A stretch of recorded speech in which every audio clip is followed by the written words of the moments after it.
I'm like, boom, you looking for this?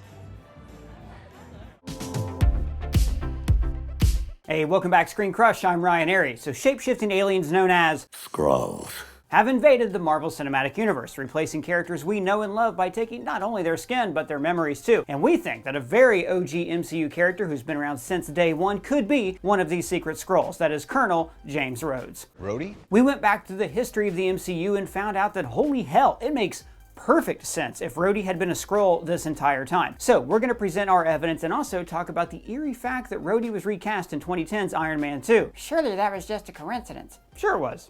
Or maybe it wasn't, but yeah, it probably was. But we actually have a really fun theory about how recasting Don Cheadle in the role in 2010's Iron Man 2 could actually be canon in the MCU. I can't wait to talk to you about that just a little later in the video. So we started thinking that Rhodey could be a Skrull because of how he acted in this scene with Nick Fury. Rhodey is acting really weird, like not himself. The reason we wrestled this power from mediocre men who don't look like us was not simply to turn around and hand it to mediocre men who do. Now, there's been plenty of times in the MCU where Rhodey has been stern or blunt with Tony and other members of the team. But in this interaction with Fury, you can see Rhodey slightly smiling, as if he's enjoying the confrontation and taking pleasure in firing Nick Fury. The Rhodey I know would never act this way. It's not in his character. But I could easily see a Skrull unable to hide their smile when getting to fire a man that they hate so much for his broken promises. And listen to how he talks about his security. I know they're catching bullets first if I get shot at. This just doesn't sound to me like something Rhodey would say. He's the type of guy that would jump in front of a bullet to save someone else's life. So I don't see him making light of something like that. Sounds to me more like a Skrull who is dismissive of human life. So I wanted to go back and compare this interaction between Fury and Rhodey to past interactions from other films. But here's the thing, there are no other interactions. This scene in Secret Invasion is the first time we've seen Rhodey and Fury share the screen. Sure, they were both at Tony's funeral and the Battle of Sokovia, but still, we've never seen them actually speak or interact with one another until now. So, for all we know, their relationship may have always been adversarial. Rhodey has always had trouble coloring outside the lines in his government role. As he does not operate within any definable branch of government,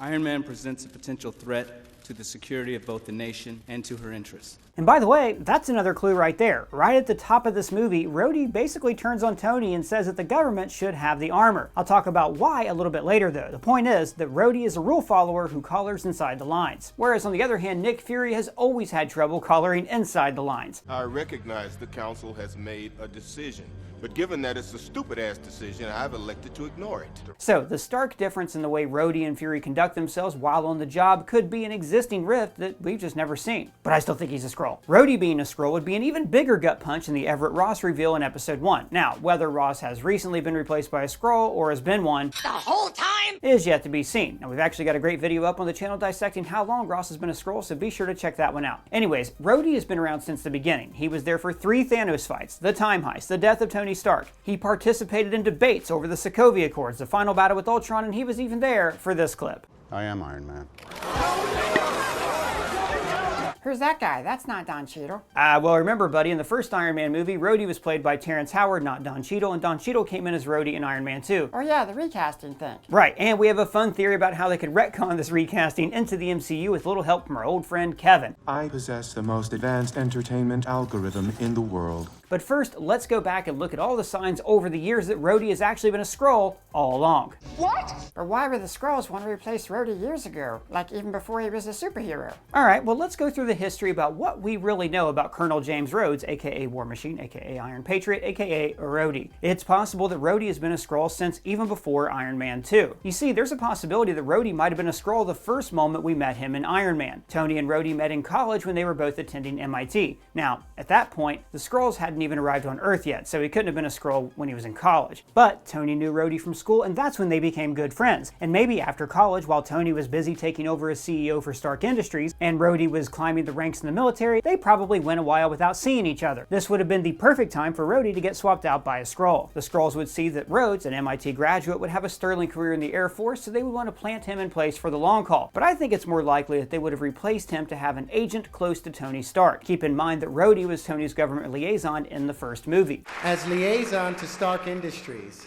And at this point, Tony is the world's #1 weapons manufacturer, so of course the Skrulls would want to be close to him. Hell, Fury might have even planted Skrulls near Tony, just like he planted Natasha. I want you to meet Agent Romanoff. Hi. I'm a S.H.I.E.L.D. shadow. Once we knew you were ill, I was tasked to you by Director Fury. And between Iron Man 1 and 2 is when Tony Stark became an even more prominent figure, gaining the attention of top secret government agencies like S.H.I.E.L.D. Nick Fury, Director of S.H.I.E.L.D. In the opening of Iron Man 2, we saw Tony Stark having to testify before Congress on his Iron Man technology, and he's being pressured to hand it all over. We also see that other countries' militaries from around the world are trying to create their own version of the Iron Man suit, just not very well. Wait a minute, I thought the Skrulls only like just now wanted to conquer the world. That is true. So this is the first time we've actually seen that Skrulls want to take over humanity. But think about it. In this last episode, Promises, we see several Skrulls have already infiltrated like really high-level positions of government. The Secretary of NATO, the news media, the Prime Minister of Great Britain. This makes me think that the Skrulls were always kind of preparing for this eventuality. Otherwise, the Skrulls just would have assumed normal people with no power and been happy to live their lives. But why would they take over the face of such public, powerful figures unless they always had the contingency plan to take over humanity? And that's why I think the Skrulls might have been planting agents all the way back during the first Iron Man movie. So if the Skrulls are embarking on a mission to eventually take over the world, or at least to have the option to take over the world, it makes sense that they'd want to get close with Tony Stark and have access to his technology. Tony being a man who had developed the most advanced weapon systems the world had ever seen. Being close to Tony Stark would be a major asset for the Skrulls. Plus, he is the world's first superhero. If the Skrulls think that superheroes would eventually be an obstacle to their plans, then of course they would plant people close to the heroes. Years ago, Nando V Movies did a great video predicting that Rhodey was a Skrull, and I'm going to break down some of the points that he made. In Iron Man 2, we see Rhodey steal one of Tony's suits and hand it over to the government. But Nando made some pretty good points about this scene. One, what did Rhodey do with the suit between the time he took it and the next morning when he landed at the Air Force Base and handed it over? It should have only taken him about an hour to get from Tony's house to the military base. So what was he doing with the suit for all of those interim hours? Maybe he took it back to his Skrull base first so they could study the suit and gather any and all information needed to replicate suits of their own to help better prepare them for the upcoming war, or so they would gain the knowledge to disable Tony's armor in case the superheroes ever opposed their invasion. Another good point was that in Iron Man 3, Rhodey isn't able to use any of the Iron Man suits in this big final battle because they're all coded to work with Tony and Tony only. Now, this is likely a new feature Tony put in to make sure none of his suits could ever be stolen again. But what if the suits were always coded to only work with Tony, and Rhodey was able to bypass this by morphing into Tony Stark while he was inside the suit in Iron Man 2. But person, if Rhodey's an evil Skrull guy, then why would he hand the Iron Man suit over to the government? Because he wanted to use this as a gesture of good faith with the government to further advance his career and rank in the military. And another fun thing Nando points out is that this wouldn't be the first time that Rhodey, or more specifically War Machine, was used as an antagonist. In Iron Man 2, we see Rhodey's suit overridden with him still inside, and he attacks Iron Man. And then in Iron Man 3, we see the Iron Patriot suit get taken over and be worn by one of the members of Extremis. That's not how the Mandarin works. So the War Machine suit being occupied by an adversary has become a common occurrence in the MCU. Also, let's go back to Age of Ultron. Now, at the start of this movie, Rhodey is not a full-fledged Avenger. He's more like Tony's friend who works for the government and has his own Iron Man suit that's coded only to him. He even talks about some covert missions he's been on, like that sound like they're for the US government, to destabilize dictators in other countries. So I take the tank, fly it right up to the general's palace, drop it at his feet. I'm like, boom, you looking for this? But he's very comfortable with the team as they're all hanging out later on. Are you even pulling? Are you on my team? Just represent, pull. So at this point, the Skrulls are not able to replicate super abilities. So in other words, if the Skrulls wanted to infiltrate the Avengers, they couldn't pose as Steve Rogers. Well, maybe they could because they have advanced like strength and stuff like that and durability. They couldn't pose as Thor, they couldn't pose as Hulk. They could have posed as Black Widow, except she has a very particular skill set, and they definitely couldn't have posed as Hawkeye because, well, not your average person can do this. So the one member of the Avengers that the Skrulls could have realistically impersonated at this point was Rhodey. Rhodey has no superpowers, he's just got charm and an Iron Man suit that's coded only to him. And then something weird happens. Ultron attacks the team, right? And Rhodey gets injured. But look at this injury. Like, this guy wears an Iron Man suit. It never made any sense to me that Rhodey was not able to go join the other Avengers against Ultron. It seemed like a way just to keep, like, the core cast as the only heroes who were going off to fight Ultron, because frankly, the movie was a little crowded and they were introducing Vision and Scarlet Witch. But then, after what I presume is just a day or two, Rhodey comes in at the end to, like, help fight off the robots. Yeah, but what's that got to do with him being a Skrull? Well, here's the thing. So when Ultron became sentient, I think the Skrulls would have needed to have been notified immediately. After all, Ultron gained sentience from an Infinity Stone, and the Skrulls had previously worked with an Infinity Stone in the movie Captain Marvel. So I think that Rhodey disappearing for these 2 days had nothing to do with his injury, but actually was him reporting back to the Skrulls to debrief them on the Ultron situation. For example, if they thought that Earth was literally going to be destroyed by Ultron, then they would have left. Like, they didn't have to stick around. But instead, the council must have voted for Rhodey to go do everything that he could to help stop Ultron, and so he shows up during the final battle at the very last minute.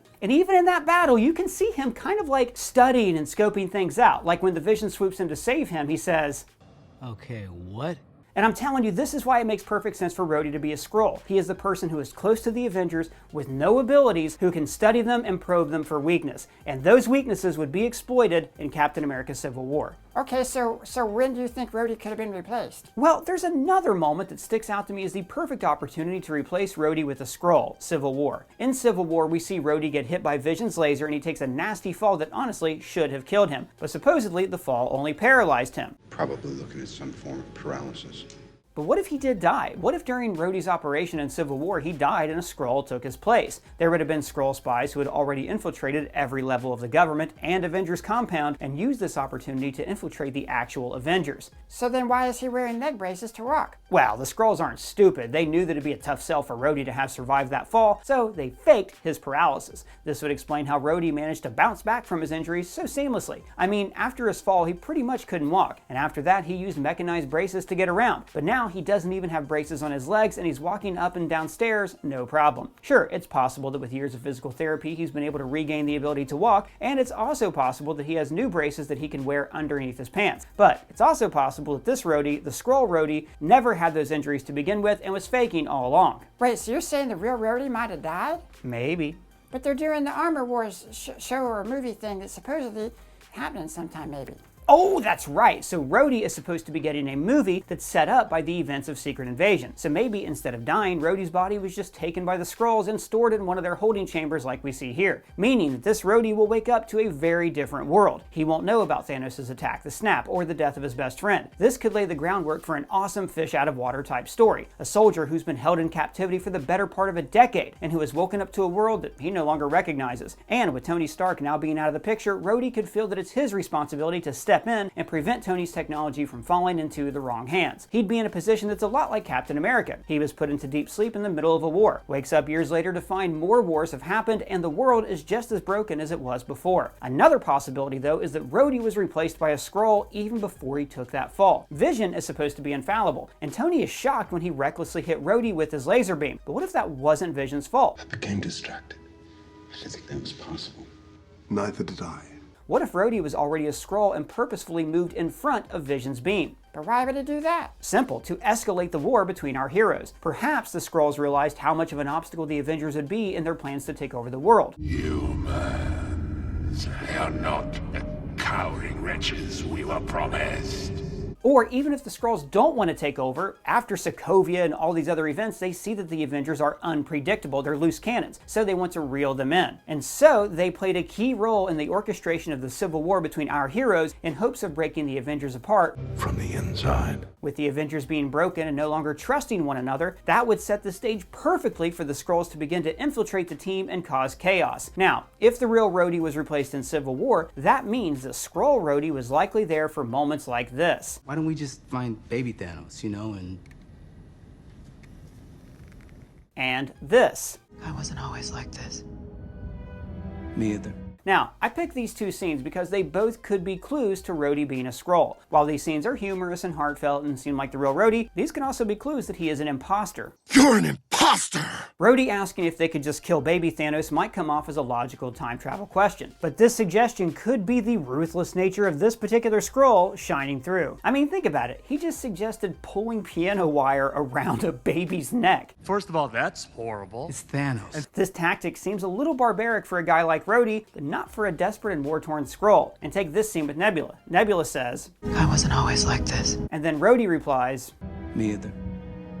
Now, clearly, this is Nebula and Rhodey bonding over alterations made to their bodies. But what if Skrull Rhodey is really referring to something else? What if he's referring to not being in his original body, his Skrull body, just like Nebula is no longer in her original body after Thanos' many alterations? They were replaced by my father as a method of torture. He picked a pretty set. But if Rhodey was replaced way back in Iron Man 2 or Civil War, that would mean that almost all of the crucial character development moments between Rhodey, Tony, and all the other Avengers were really with a Skrull. Inconceivable! Well, it wouldn't really be that hard to believe, though. I mean, Skrulls were trained as spies by the spy, Nick Fury, and it's a spy's job to flawlessly incorporate themselves into their assigned life. In order to get close to Tony, the Avengers, and advance military rank, this Skrull would have needed to play the long game as Rhodey. Or if he's a Skrull, why is he always helping Iron Man and fighting bad guys and stuff? Dude, it's in the Skrull's own self-interest to help Tony and the Avengers in their battles against baddies like Ultron and Thanos. The Skrulls are trying to take over the world, so the last thing they want is for Ultron to destroy the planet or for Thanos to wipe out half their people. So what does all this mean? Well, Secret Invasion could be the first time we meet the real Rhodey, a Rhodey who's been hooked up to one of these machines for decades, a Rhodey who has no knowledge of everything that's happened over the years. Yeah, but I thought you said the replacement could be recent,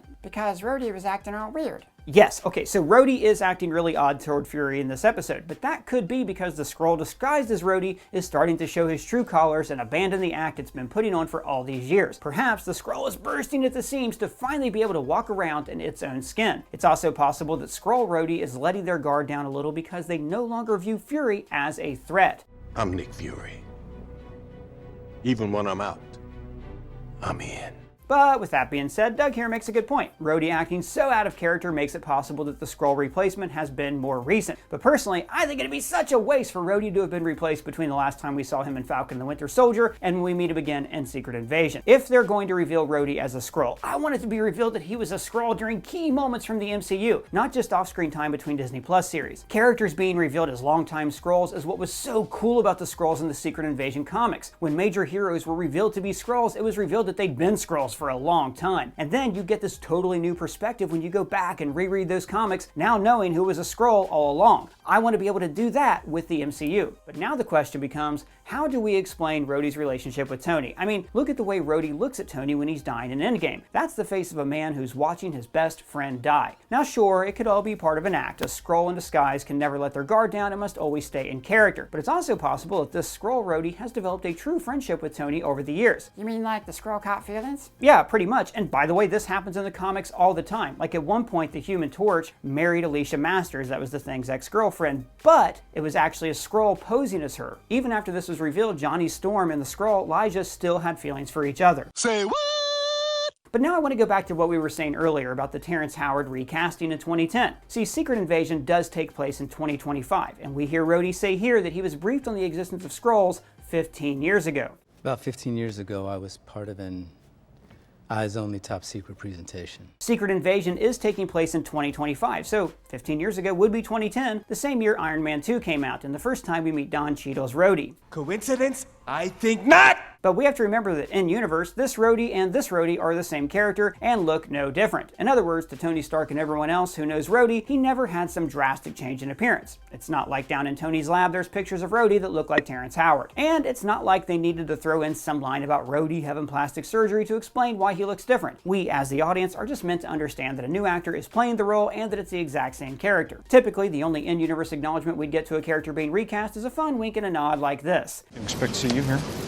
Look, it's me. I'm here. Deal with it. Let's move on. This never happened to the other fella. Now, in a cinematic universe like the MCU, we have seen recasts like Rhodey, Bruce Banner, Fandral, Cassie, and soon Thunderbolt Ross. But see, these are recasts that the characters themselves are not aware of. If in-universe Rhodey went from looking like Terrence Howard to Don Cheadle because he was replaced by a Skrull, then that Skrull would suck at shapeshifting. So are you saying that Rhodey being informed about Skrulls at the same time he was recast was just a coincidence? Well, buddy, like Commissioner Gordon says, You're not allowed to believe in coincidence anymore. So, hear me out. The characters themselves did not notice Rhodey to look any different when he was recast, but what if we did? What if we as an audience who exist on a different plane of reality were able to notice the exact moment Rhodey was replaced by a Skrull? Series like She-Hulk have introduced the concept of breaking the fourth wall and making the audience a character in the story. Kevin, It stands for Knowledge Enhanced Visual Interconnectivity Nexus. Now, we did a video a while back discussing whether or not the MCU could be existing within a simulation run by the AI Kevin. So, what if, when Rhodey was replaced by a Skrull, there was a glitch in the Matrix? A glitch that the characters within the simulation can't see, but we as the audience can see.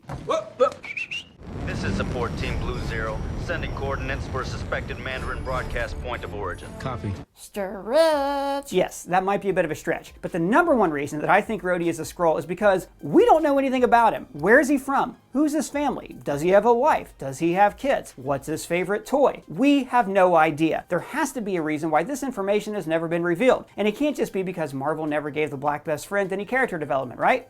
Right, guys? Right? So, I want to hear from all you guys. Do you think Rhodey's a Skrull? And if so, how long has he been a Skrull? The whole time? Somewhere in between? Or did it happen very recently, like post-Endgame? Let me know your thoughts down in the comments below or at me on Twitter. And if it's your first time here, please subscribe, smash that bell for alerts. For Screen Crush, I'm Ryan Eerie.